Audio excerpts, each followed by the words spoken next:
beef, pork, poultry, fish. That's what I was missing. And there is pescatarianism, which takes out the poultry, beef, and pork. And then there is, of course, your regular old omnivores, which you eat everything. And so we asked last week, is it just a trend that people are now leaning toward plant-based? So you could have a plant-based diet and not be vegan. And I think that was a misconception. You can have a plant-based diet. So the majority of your meals are plant-based. So you use some kind of substitute for your meat. And then, so like mainly we've tried to take at least 2 to 3 meals or 4. I think we probably only eat seafood once a week. Yeah. This point now. Once or twice a week, but that's it. Everything else is plant-based. We are trying to wean ourselves slowly off of milk. Off of cheese. And ice cream. Lord Jesus. And ice cream. But our regular milk consumption, meaning for cereal and things like that, and stuff we cook with in the house, is either we've tried hemp milk, almond milk, of course. And then we eliminated soy milk because we were under the misconception, or we learned that soy contained all of this estrogen that was going to be bad for the male bodies in our household. And all of the GMOs and whatnot. So we cut all soy products, and we were using like Earth Balance and made sure that had no soy and a couple of other things. But we just recently watched a documentary. So we're going to get into Netflix in a few. We just watched a documentary. What's the name of the documentary? Game Changers. Game Changers, where you have all these athletes who have a primarily plant-based diet. But they had doctors on there and scientists and experts that said, no, you've all been told incorrectly. Soy products don't have these over exuberant amounts of estrogen. As a matter of fact, it's just the opposite. Is that not what it said? Yep. And that it's had this huge misconception, and it does not do what we thought it did, which was harmful and give men breasts and whatnot. So I think we're still on the fence. We haven't incorporated any soy into our diet. But a lot of the plant-based products we use contain soy. Yeah. Which is the problem you have with when you talk about Impossible meat and Beyond Meat. So we got 2 different products. One is vegetarian, the other is vegan. Yes. So one does contain it contains mostly plant-based products, but it may have some milk involved, which comes from a cow, so it can't be vegan. So you get confused with the in and outs of it, but it takes a lot of research, and we were trying to figure out whether it's just a fad thing. But if you're really, really invested, then you have to research it for yourself. That's just like when Burger King has implemented this Impossible Burger, and recently they come out and said, hey, we never told y'all that this was vegan. Because it's not. Or that this is healthy. And I think people also have that misconception. You eat too healthy, so that's really not it. I consume probably the same amount of calories as anybody else, but it's the lack of the more chemicals, I think. Yeah. So what is your input? On the vegan and vegetarian, I do believe that it is, I think people with more information, now people are starting to see what's happening and what's going on. with veganism and vegetarianism, and they have an opportunity to study for themselves. Gone are the days of believing everything the doctor says without finding research for yourself. And I just recently went to the doctor. I've lost a lot of weight, and the doctor asked me, what the heck did I do? And I'm like, I just didn't follow the program y'all set out, because the program y'all set out did not really help me with my health, because in most diets they want you to do a lot of stuff. I mean, they want you to eat meat, they want you to eat lean, the whole big thing, the lean protein and all that good stuff, but it's just not. It just wasn't for me. It wasn't helping me feel better. It wasn't helping my body do things that needed to be done to be able to lose the weight, especially the energy energy. And then also, we eat backwards. Most of us eat our heaviest and biggest meal like 7, 8 o'clock when you don't have the time to burn all that off. Yeah. And we tend to eat a light breakfast because we don't want to feel heavy. Right. And listen to how that feels. Or the time constraints, because you're in a hurry. You're in a hurry in the morning. We need something quick. We don't want to eat heavy. But guess what? If you eat heavy in the morning, you have all day to burn that off. And Torek makes a good point. He said these lifestyles are about preparation, and I think that's the key. And that's what you said in the morning, because we're rushed in the morning. So we eat these lighter meals or whatever, but people are afraid to prepare. Mm-hmm. And because those plant-based, you can't just, now you have more options because you have places like Hardee's and Dunkin' Donuts and let me tell y'all about my Dunkin' store. And Dunkin' Donuts and what's the other one, Burger King or whatever.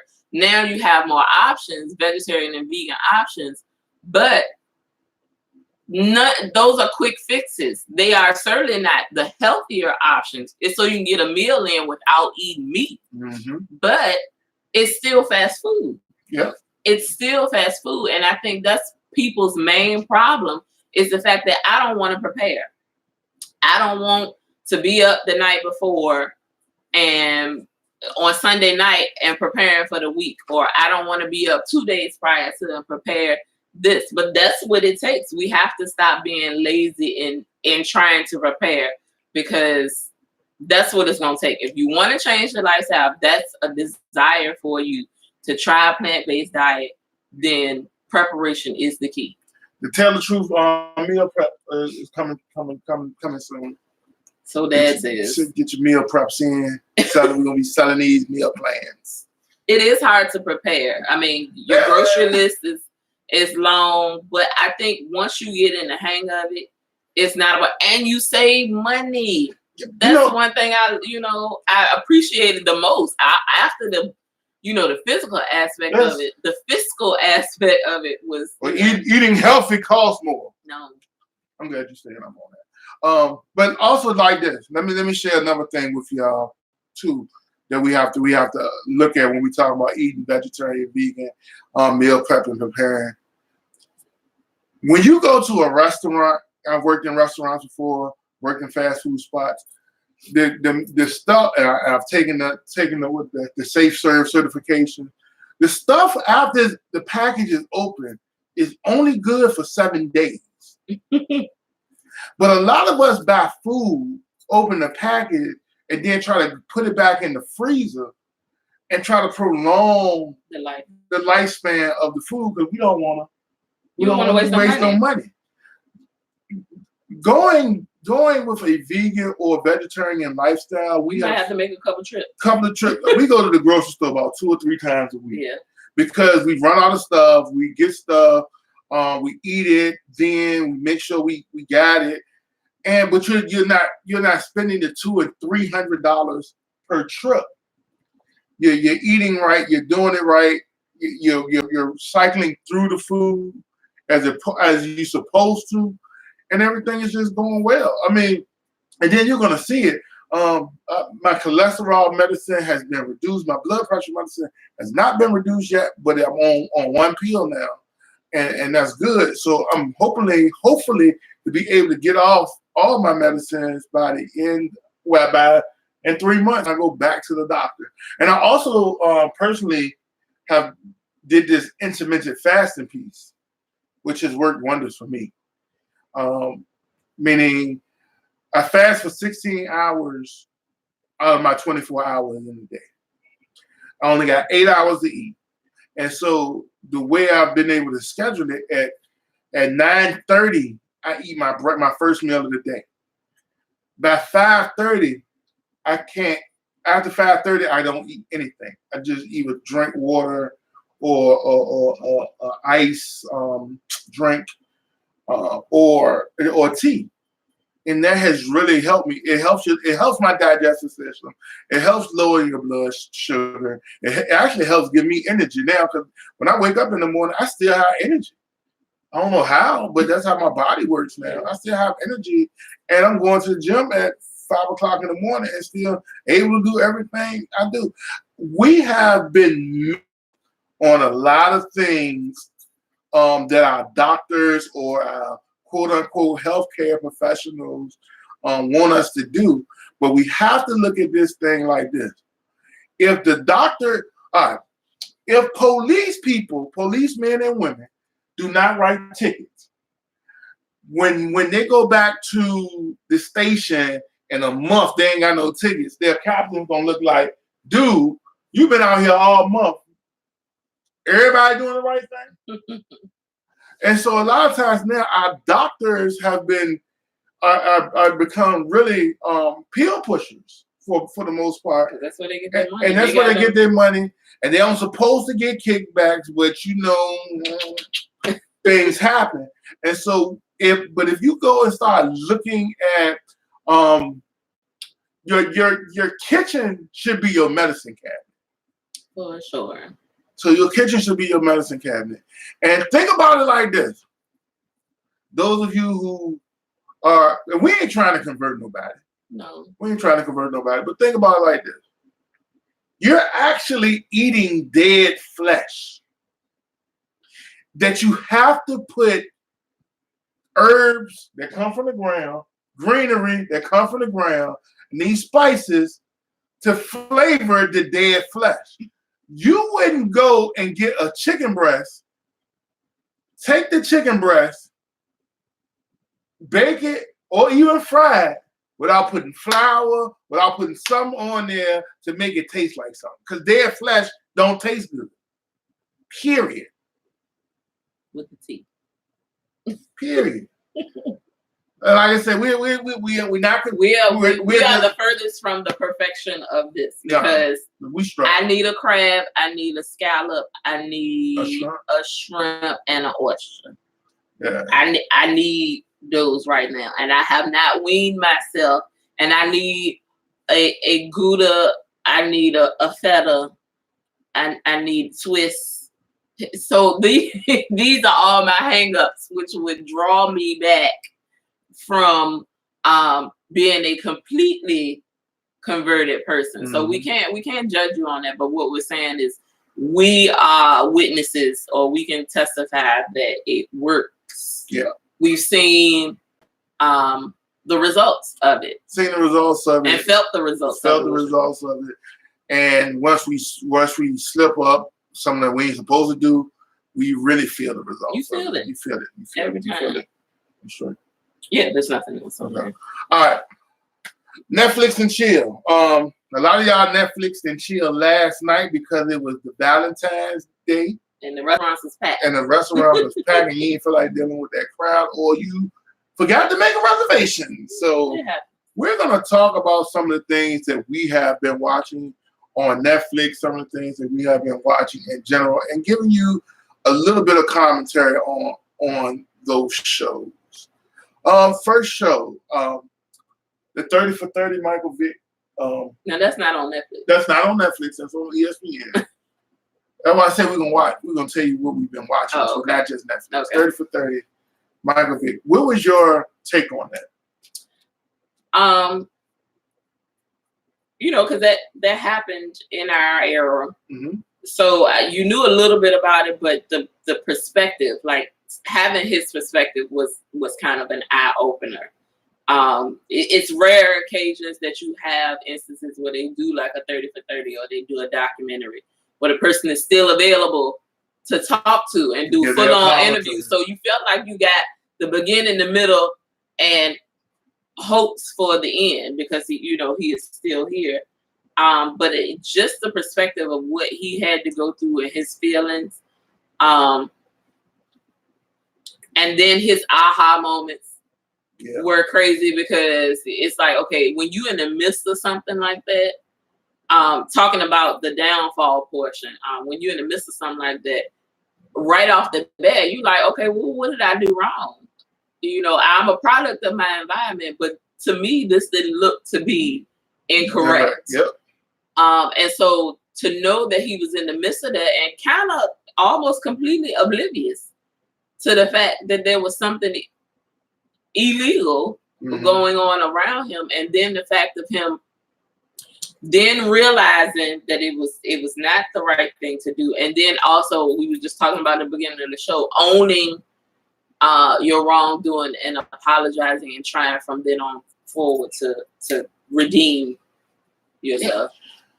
Speaking on living through that moment, when we first heard the reports that Michael Vick had got caught up for dog fighting, I just was like, oh, yeah, that's messed up. That's messed up.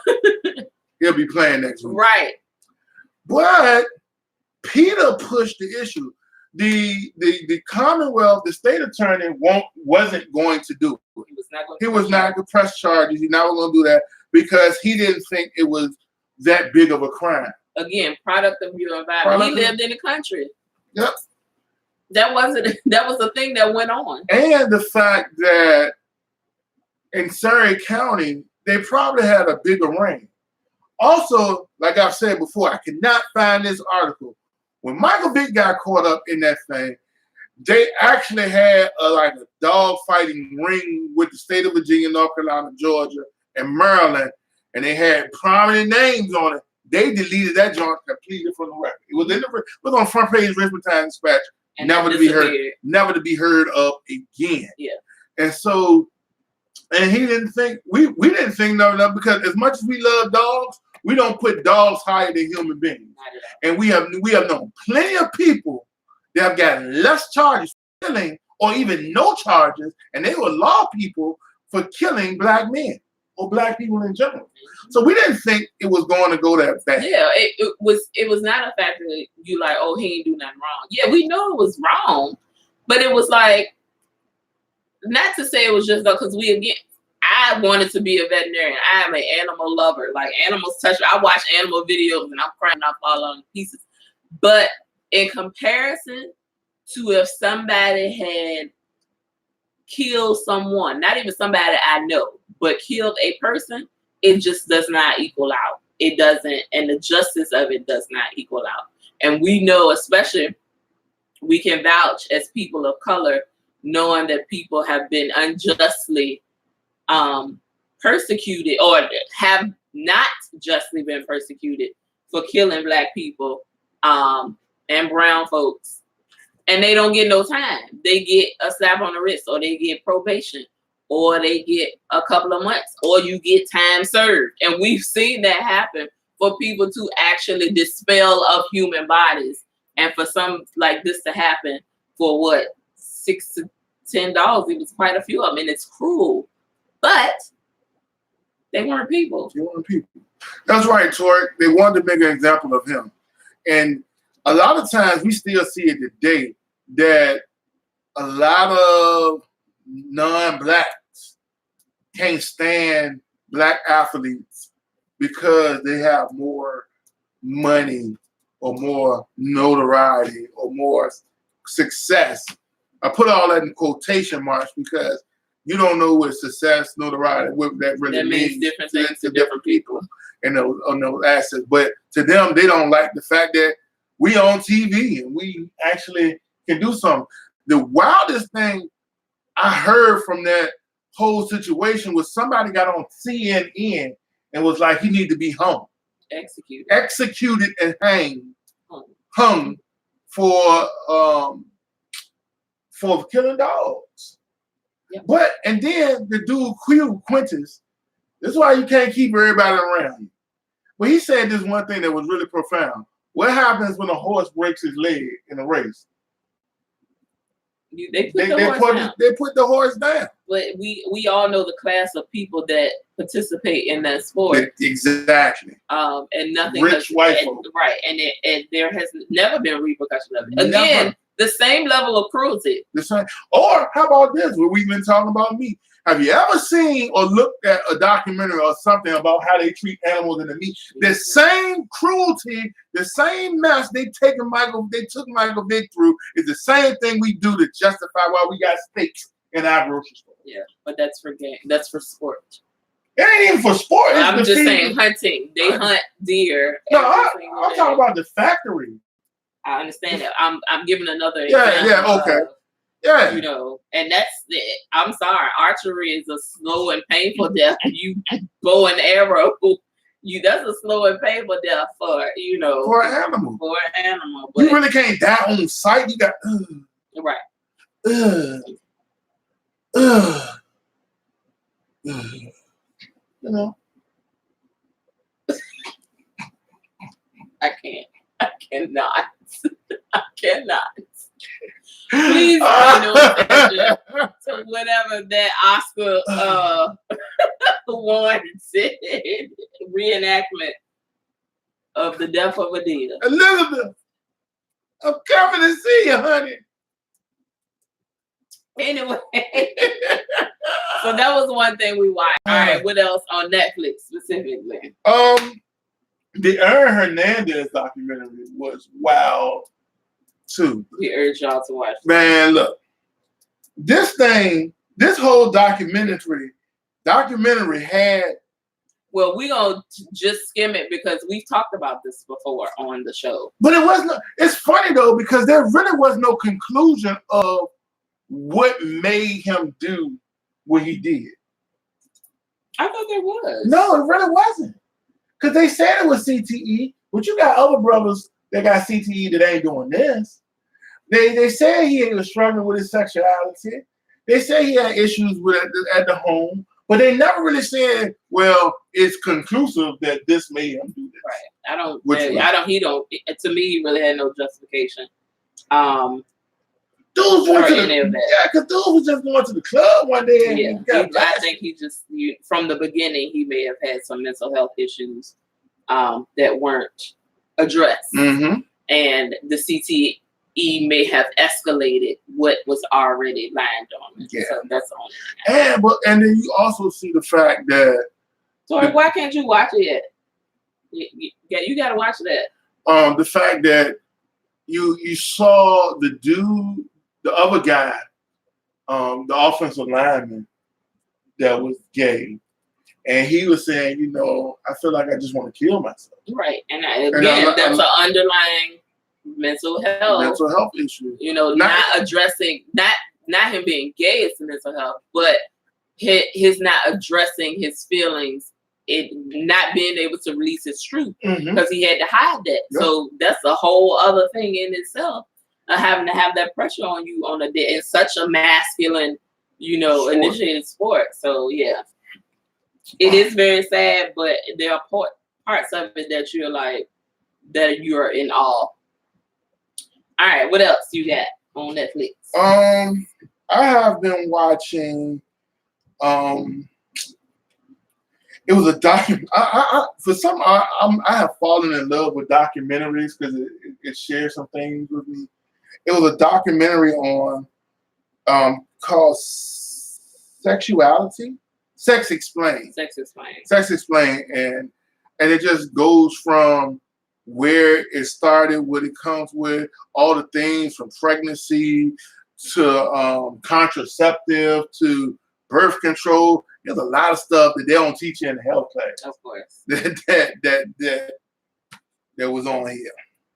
All right, I've been watching Grace and Frankie, and I made a post about that because this is the funniest show if you are a Golden Girls fan, it puts you in the vein of kind of Golden Girls. But Lily Tomlin has always been comedic genius to me. If you watch like 9 to 5 and all them good 80s shows, and Jane Fonda is just, she always got a pass for me. Jane Fonda is just hilarious. So check that out. Now, if you like documentaries, I haven't got him to watch, but the documentary and a lot of Don't F with Cats. Don't F with Cats.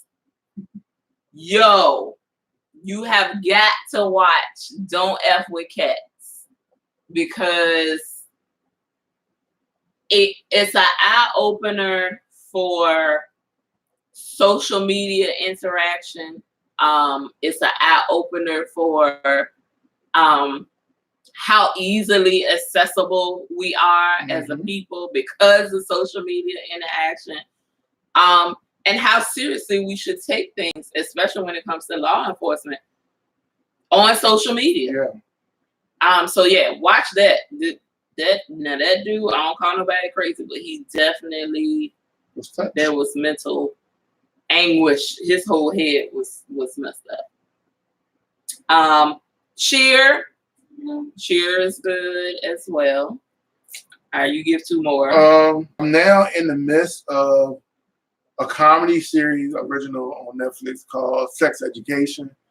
It's basically about this young boy whose mom is a sex therapist, and he has actually the gift of giving great sexual advice, but it ends up messing people up because they feel confident in who they are at this moment, and it ends up messing them up.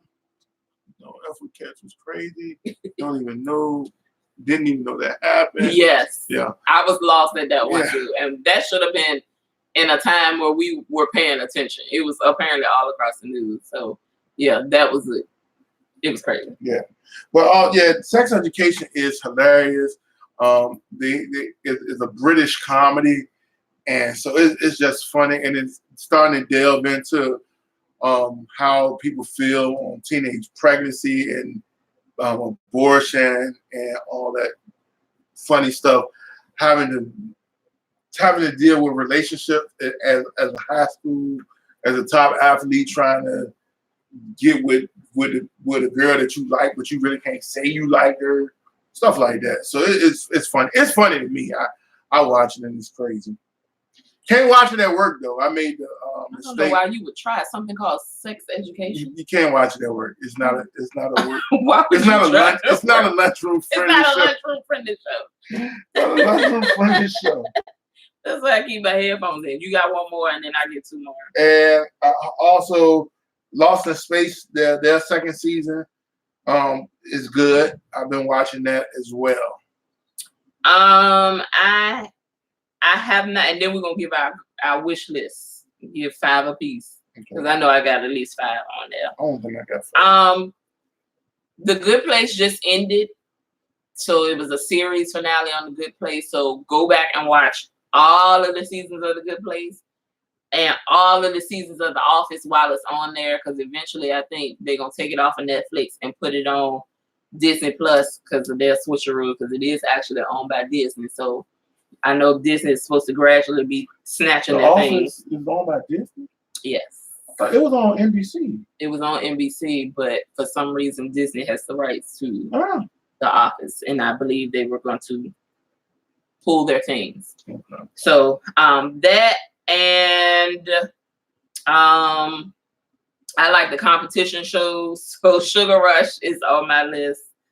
And there was one other one I can't think of right now, but I heard, that's for my wish list. Go ahead. You got any more that you watched? Family Reunion. Family Reunion is good. It is terrible acting in that. It's not. It's terrible. over. It's too over. To me, it feel like a Tyler Perry sitcom. It's around that range, so but I think it's cute. The second season was better than the first one. Besides that little girl's wig, they took that note from Tyler Perry. Oh my Lord! They gave that baby a terrible wig, and I'm not sure that they picked this out the same wardrobe that Tyler Perry worked from.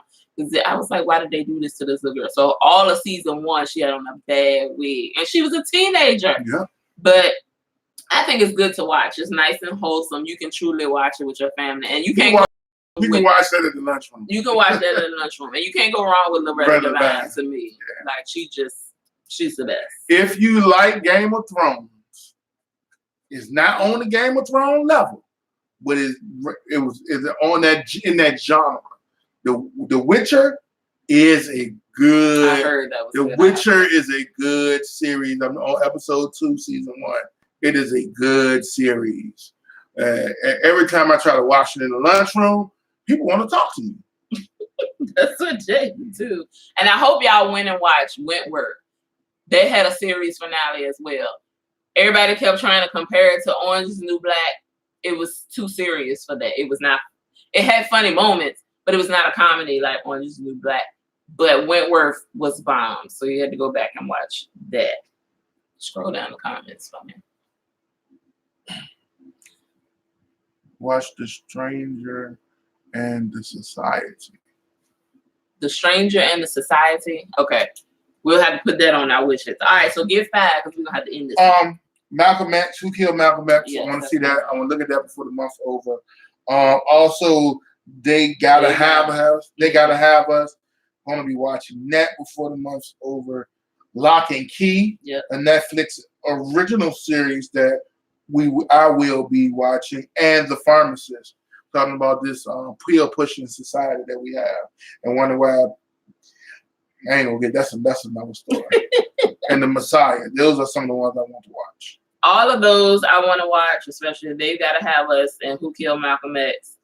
Also, since it won so many Oscars, A Marriage Story, I think that's on my list.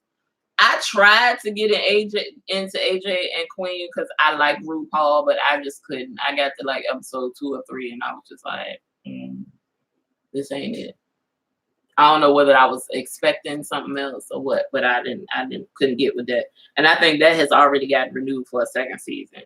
I didn't watch The Irishman, but you did. The Irishman was great.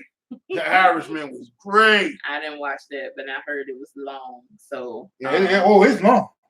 So yeah, I'm gonna have time. But I have saved. I'm still watching Cheer and Who Killed Malcolm X for sure. So I hope they give y'all some shows. We had one restaurant review. We went to the Nutty Buttery today. Nutty Buttery on Grace. Yes. No, that wasn't Grace. No, it's behind VCU. It's behind VCU. Y'all can look it up. Right on Belvedere. That's not Belvedere. It is Belvedere. Is it? Okay. It's on that corner. We'll put in the description the address for y'all. But it was good. Hospitality was good. Off the chain. Great service. Hospitality was awesome. Yeah. And the food was good. I had the vegetarian burger. I had the vegetarian tacos. So, and they had amazing chicken wedges, potato wedges, and we had a guava pastry. Was it guava puff? Guava puff. It was a puff pastry with guava filling in the bomb. Yeah. So bomb, nice and flaky and warm. And they have the Caribbean on Wednesdays. Caribbean. So it is Caribbean food that is vegan. Yep. So this is what I want to share with y'all. If you're trying or want to try this lifestyle, it's more than pizza. It's more than pizza. But now that they have Burger King, Hardee's, and all these other places, stop and get you a quick burger, $5-6. That's not gonna kill your pockets. At where? Burger King or Hardee's. Do Hardee's. Do Hardee's. It's not gonna kill your pocket, or the sausage sandwich at Dunkin'. Not gonna kill you. And just taste it and try it. Give it a chance. And also, what I would suggest, 1 or 2 days back to back with meat. I just want you to see how you feel. See how you feel after 2 days. After 2 days. Don't pile it up with stuff. Just get whatever comes on it. Yeah. Because that'll make a difference as well. So don't get the fries. Skip the fries because we trying to lose weight in the process. Well. Skip the fries. So There's nothing else I have. Anything you have? We had an inaugural Black History brunch today. Shout out to Marcus Johnson for coming and speaking about Black entrepreneurship. And from Legacy Internet Radio, it was a good brunch. It was a good opportunity to speak. One of my other brothers came through. Big David Webb. He came and told a little bit of his testimony. And he said when he feel he gonna come back to church one Sunday.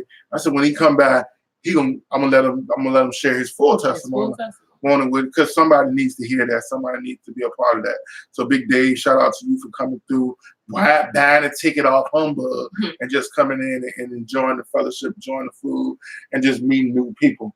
I do have some Black History moments that we used to do this every show. You fell off. I fell off. Yeah, you fell off. All right, can you hear me? I have to get dressed. All right, that's right. You going out Saturday night? Just got paid, money in pocket. Feeling all right. All right, you probably know that Maya Angelou was the first African American woman to write a nonfiction bestseller. But perhaps you did not know that Phyllis Wheatley was the first published. Huh? You didn't know? I didn't. Oh, published African American female author. She was a servant who published her first poem at the age of 12 in the mid-1700s. Phyllis Wheatley. Phyllis Wheatley. Yes. Most of us know that Halle Berry was the first African American to win West African American. I said, don't say woman. The first African American to win an Academy Award for Best Actress in her role in Monsters Ball. But some taters. But is it possible that you didn't know that you did know? I did. That Dorothy Dandridge was the first African woman that was even nominated for Best Actress for the Academy Award, and her lead role in Carmen Jones was the greatest movie. Yeah, and that's it. We're gonna leave these other ones for next week. We thank y'all for dealing with us through our technical difficulties today. We're gonna try to be better. We're gonna try to be better. I'm not gonna be doing the most because I think I was doing the most trying to have a watch party. You're trying to have 12 screens up. I wish y'all could see this. Because we was on that. And follow us on all our social media platform. If you have Spotify or Google Podcasts, put that notification on. All we need is y'all to subscribe and then share. Sharing is caring. We talked today in the brunch about support.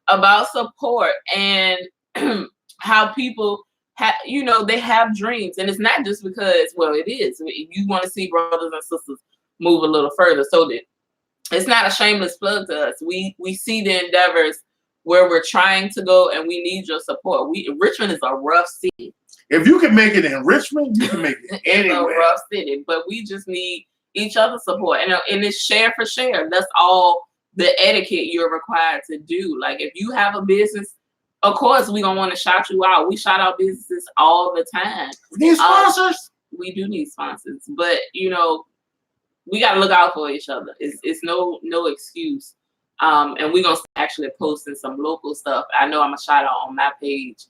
A category of Black businesses in the city where you can utilize in your daily life. I'm talking lifestyle, food, medicine, your pharmacy, all of that. It's a category in this city for those of you who live in the Richmond, Virginia and vicinity. We have a list of those, and we're gonna start shouting out people, and that's all we ask is that you strive to support and do the same. That's all. And also, a lot of times we get more listeners or followers. We might not get them on our Facebook page, but outside the United States and outside of this city, state, outside the state, that listen to the show. So we think you don't know what your share will do. So we appreciate it. We thank you. Shout out to your blog. Blog is Moods and Reviews. That's the Instagram page, and the blog is linked in there. I have not blogged. I've been using direct blog on Instagram. Once I see my viewers boost up on Instagram, I'll put some more stuff on the actual blog page. But it's called Moods and Reviews. Moonshine Man MOONSHINEMINE.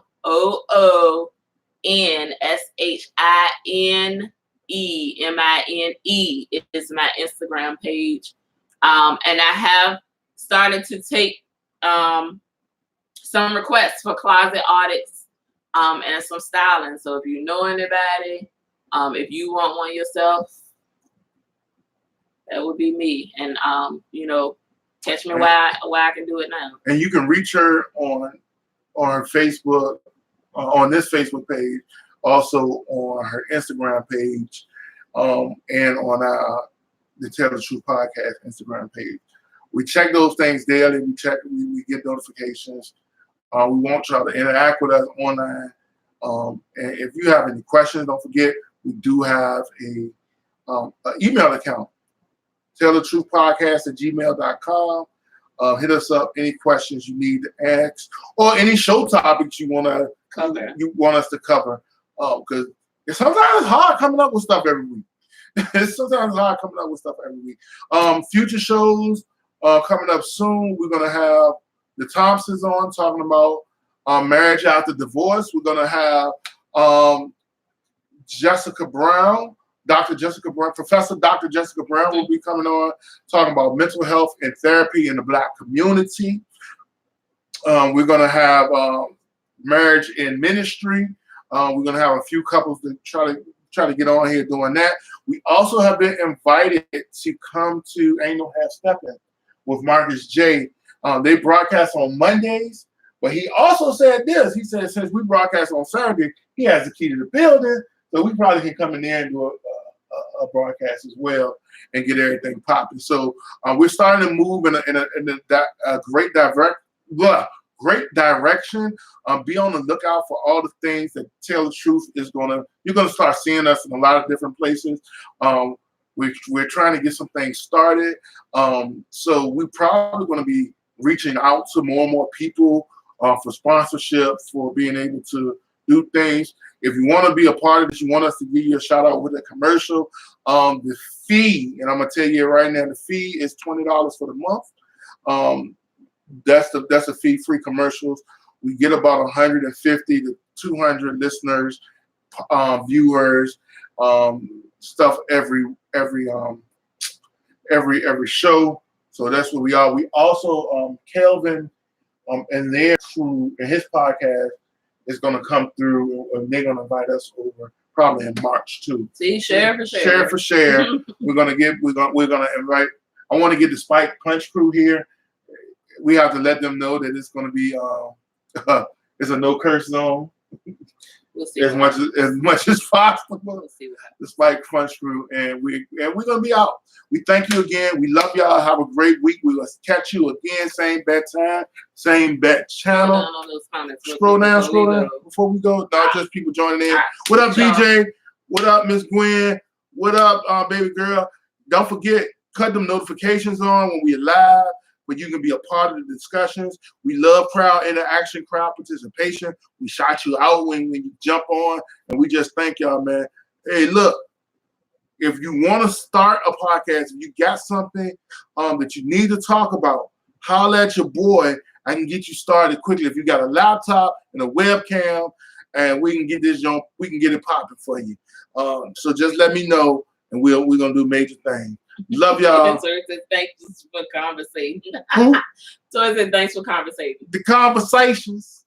Conversing. Yes, thank you. Conversate. Good night, y'all. Peace. Love y'all.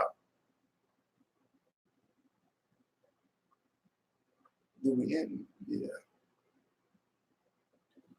Man, we really do need a board operator.